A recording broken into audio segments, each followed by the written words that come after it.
Hello, it's been a volatile week for energy prices, so let's see what's been happening in some more detail. Oil prices rose on Monday after the announcement that Saudi Arabia has a new energy minister. As Prince Abdulaziz takes on his new role, he has commented that the energy policy, which includes production cuts, would remain unchanged. Front-month Brent gained nearly $1.8 per barrel day on day. Prices continued to climb throughout most of Tuesday's session, and a further $1.2 was added to the price of a barrel. Most of Tuesday's gains were reversed on Wednesday, and this was despite the weekly EIA report showing a reduction in stocks of 6.9 million barrels. The primary downward driver was reports that oil is in global oversupply as the demand is reduced. President Trump also suggested that he was open to the possibility of easing sanctions against Iran, which pressured prices lower. Prices tumbled on Thursday.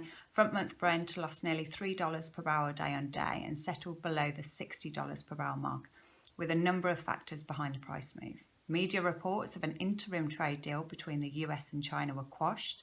A meeting between OPEC and its allies failed to agree further supply cuts, and also adding to the bearish sentiment was news that the European Central Bank cut its deposit rate to a record low. Despite the bullish start to the week, Brent closed last night $1.1 per barrel lower compared to last Friday. Prompt prices came under pressure on Monday as supplies into the UK were reduced. However, forecasts suggest demand would reduce from Tuesday onwards, which pressured near-term prices lower.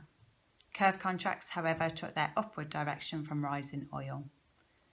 Gas prices jumped significantly on Tuesday, with many bullish factors coming together all on the same day. The Dutch government agreed to curb production at the Groningen field by 40% in 2019-20 gas year.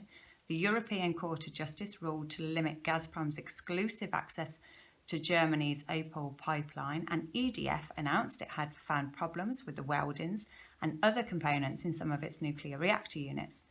Whilst it was too early to say whether the technical problems would lead to reactor closures, and an EDF spokesman commented that several EDF reactors were affected by welding anomalies.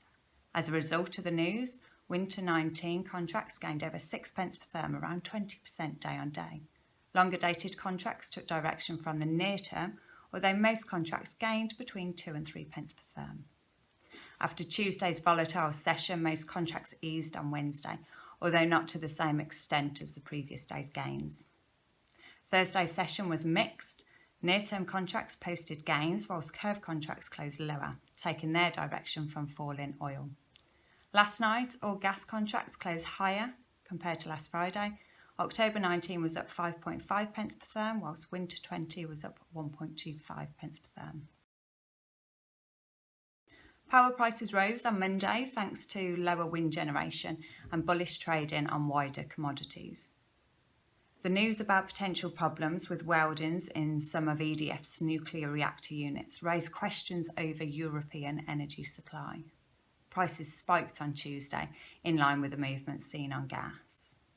Prices continued to climb on Wednesday before softening somewhat on Thursday.